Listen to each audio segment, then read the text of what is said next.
kind versus nice. Which one do we want our kids to be? Does it matter? It does matter. Here's why you should care. They are totally different things. And if we are going to take the time to focus on kindness and teaching our kids how to speak and act with kindness more often, so there are less fights, less drama, less sibling rivalry, less bickering and fights and just an overall nastiness, we have to really get clear on what we want from our kids, what we expect from our kids. So we're gonna dive in. What's the difference between kind versus nice and why we don't want to raise nice kids? If we haven't met, my name is Nicole Black. I'm the founder of Coffee and Carpool, Raising Kind Kids, and the Kind Kids Club, where we intentionally teach parents and educators the how-to behind raising kids who speak and act with kindness more often. So focusing on things like empathy and compassion and being a helper and being a good friend and how to bully-proof our kids and be a good friend and teach them how to speak to people in kind ways, but also setting super clear, very assertive boundaries so they don't get walked on. And the first step is getting super clear, dialing in on what we're really trying to teach them so that because our words matter, what we're telling our kids matters. And so we need to be super clear about what we want from them, what we expect from them, what is the baseline. So first, what is nice and why we don't want it?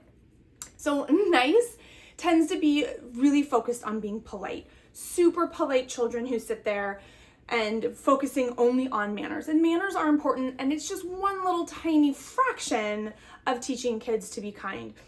But that's not the only thing that we really want to focus on, because being nice, focusing on niceness, also tends to be transactional. If I do this for you, then you need to do this for me. I'll be your friend if you do this. If you go tell her that her shoes are ugly, then you can come and play with us, right? You're letting them in, but is that what we're going for? Absolutely not.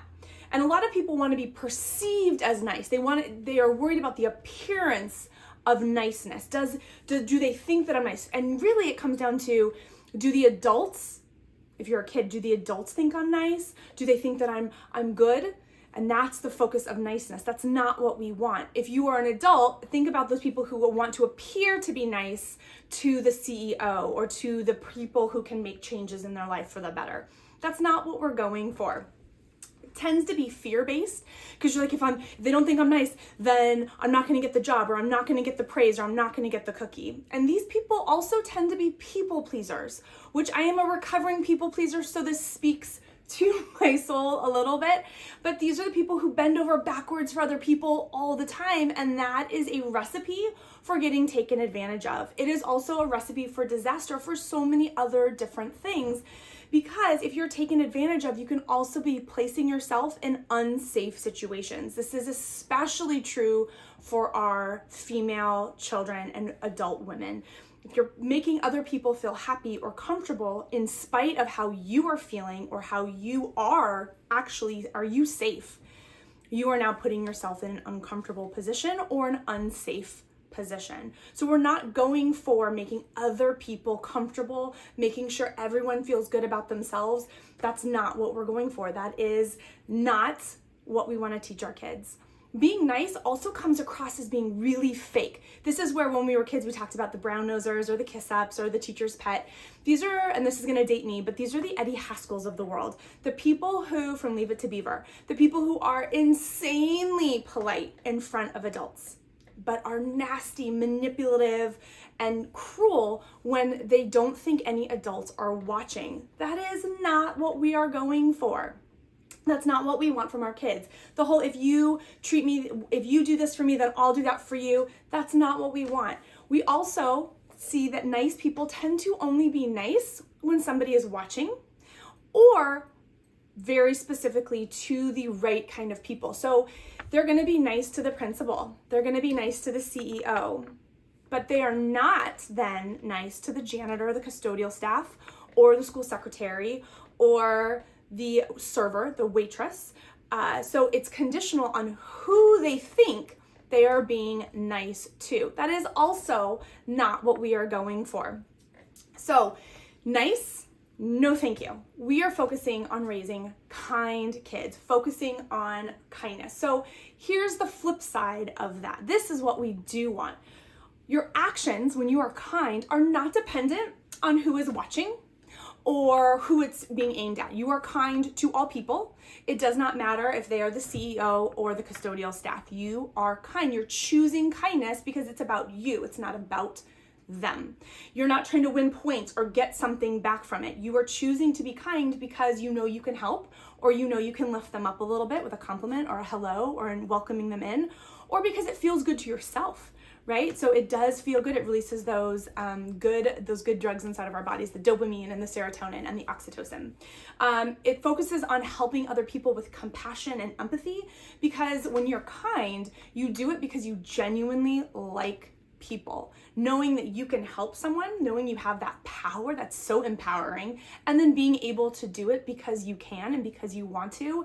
That is what we are going for. So kind people rarely get taken advantage of because they can also set really clear boundaries. They know when to say no because they also know how to be kind to themselves, right? So they're not always saying yes, or you can copy my homework, or yes, you can go first. Well, if everybody goes first, you will never get a turn to go.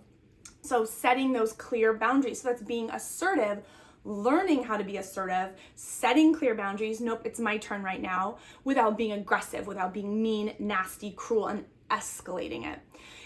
Kind people also know that sometimes kindness has to be loud. We have to stand up for ourselves and stand up for other people. When you see something, you say something, and we teach our kids how to stand up for their classmates and for themselves. You get to say stop and no, and you're still kind. That's still in the kind world, where the nice people would maybe be afraid that they would upset the imbalance or upset the situation if they were to speak up. Kind people speak up. They get to say, you don't get to treat her that way. You can't talk to me that way. You don't get to touch me. Please do not touch me. Don't touch me again. Super clear boundaries, and you are still a kind person. That is what we are going for.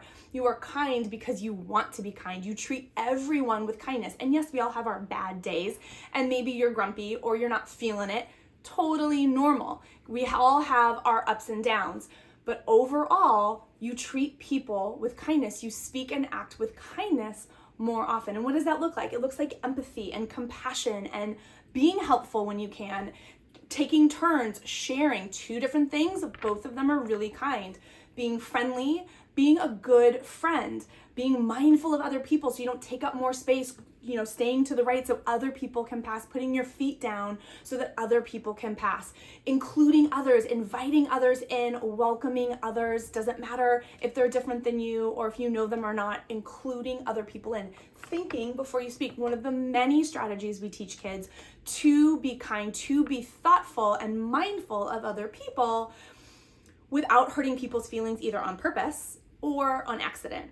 So kind versus nice. We also have a printable resource. This is one of the many resources we have in the Raising Kind Kids Club. It is done for you. What is kind and what is nice, and the difference, so that you can see step by step, because it can feel like an abstract thing. Like, I still don't understand what you're really saying. I got you. I printed it out for you. If you are more of a visual learner and you want to follow along, you can grab it. It is my gift to you. And it is also one of the many resources that we have in the Raising Kind Kids Club. You can see one feels sincere and real, the other maybe feels fake. Something's off about it. You can't put your finger on it, but something's off about it. You act one way because it's expected of you, or you're trying to get something from it, or you're hoping that somebody will notice and give you the compliment or praise you for it or give you the promotion. That's nice. That's not what we want.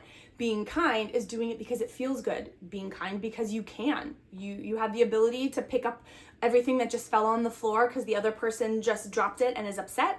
You scoop the stuff up. You're not doing that for the reward. You're not doing it for something given back to you later. You're doing it because you can. That is kindness, and that is what we are going for. So we want to focus on kindness. We don't want to raise nice kids, and we don't want our kids spending time with kids who are nice, who are really over the top polite to us, but are nasty to our kids or nasty to other people when they don't think we're watching. So that's when you can be listening in, looking for those clues so that you make sure that not only is your kid kind, you're surrounding your kids and setting them up to be around other kind people. Because we want kids who ask, how can I help other people? How can I be of service? How can I make their day better rather than what's in it for me? Those are those nice kids. We don't need that in our life.